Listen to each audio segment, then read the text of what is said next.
koob ciyaareedkani kubadda cagta ee bisha Ramadaan oo ay iska kaashanayeen jaaliyada Soomaaliyeed ee Koonfur Afrika iyo naadiga xidigaha da'da ee xaafadda Mayfair ee magaalada Johannesburg ayna maalgelinaysa shirkadda Yuma Snack oo ay leeyihiin ganacsato Soomaaliya ayaa waxa ugu horeen lagu furay kooxaha MYS iyo Nura Hotel iyadoona ciyaarahan ka qayb gali doonaan ilaa 5 kooxood oo ka dhisan magaalada Johannesburg. dafurka ciyaarta ay ka soo qayb galeen qaar ka mid ah kooxaha ka qayb galaya kabtanadooda hogaanka naadiga xidigaha da'da yar xaafadda Mayfair iyo mas'uuliyiin oo ka mid ah gudoomiyaha Mayfair maamulaha Hotel Nura dhamaantood ka soo qayb galayaasha ayaa waxa hadallo farxad iyo soo dhaweynay bisha barakeysan ee Ramadaan ka jeediyeen garoonka kubadda cagta ee lagu qabanayay xubka Ramadaan ee ku yaala ee xaafadda Mayfair ee lagu magacaabo Orlando Pirates. aniga ku hadlayo magaca kooxda Nura FC waxaan u mahadcelinayaa si balaaran milkiilayaasha Yama Snacks waxaan leenahay aad baa u mahadsantihiin hawshan aad u qabateen dhalinyarada Soomaalida bisha barakeysan anoo ku hadlayo magaca kooxda MYS oo u taagan Mayfair Youngsters oo weligeed magaalada Johannesburg ka dhisan oo rajeynaya sanadkan inay koob qaluxaan. We would like to thank Yama Snacks for sponsoring us this year inshallah. Thank you. waxaan u faraxsanahay koobka Ramadaanka oo bil barakeysan in walaaltinimo iyo jacayl wiilashnaga yar walaaleenayaan dhaqaba in koobkan ku fureyno aan rajeynayno si wanaagsan oo qeyr qabto oo Ramadaanka fadligiisa loogu dhamaado.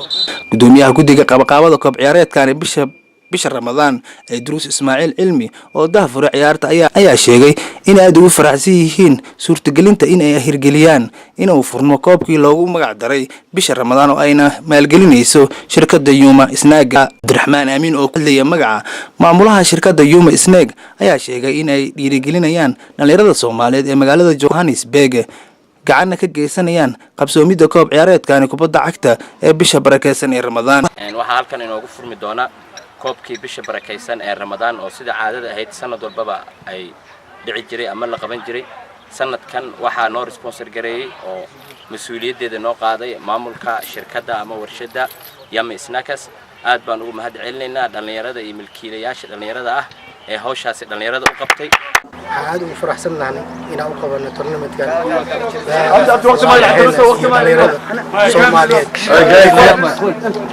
oona aad iyo aad soo dhaweynayno ciyaar wanaagnimo iyo soo dhaweyn aad iyo aad baan wanaagsan tournament-kan oo furay. sidoo kale waxa halkaasi ka hadlay gudoomiyaha degmada Mayfair mudane Jerry Musasi oo gabagabadii ciyaarta ka hadlay ayaa sheegay in ay farxad u tahay inuu kala soo qayb galo dhalinyarada Soomaaliyeed koob ciyaareedkan bisha Ramadaan wuxuuna tilmaamay in intii uu daawanayay ciyaarta in uu naadiga xidigaha da'da yar xaafadda Mayfair ciyaar wanaagsan ee la yimaadeen guushana ay ku hanteen 3-1 isagoona Soomaalida u rajeeyay Ramadaan wanaagsan.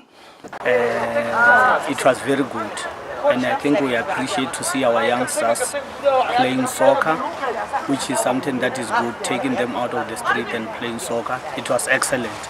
ciyaartani lagu maamuusay bilashada bisha Ramadaan ay barakeysan oo ay maalgelinaysa shirkadda Yama Snack ayaa waxay socon doontaa ilaa inta la sooman yahay iyadoo abaalmarino iyo koob la gudoonsiin doono kooxaha ku guuleysta kaalmaha hore taasoo dhiirigelin u ah da'yarta Soomaaliyeed ee ku dhaqan dalkani Koonfur Afrika. Idriis Sheekh Axmed Guure, telefishinka caalamiga ee Kalsan magaalada Johannesburg dalka Koonfur Afrika.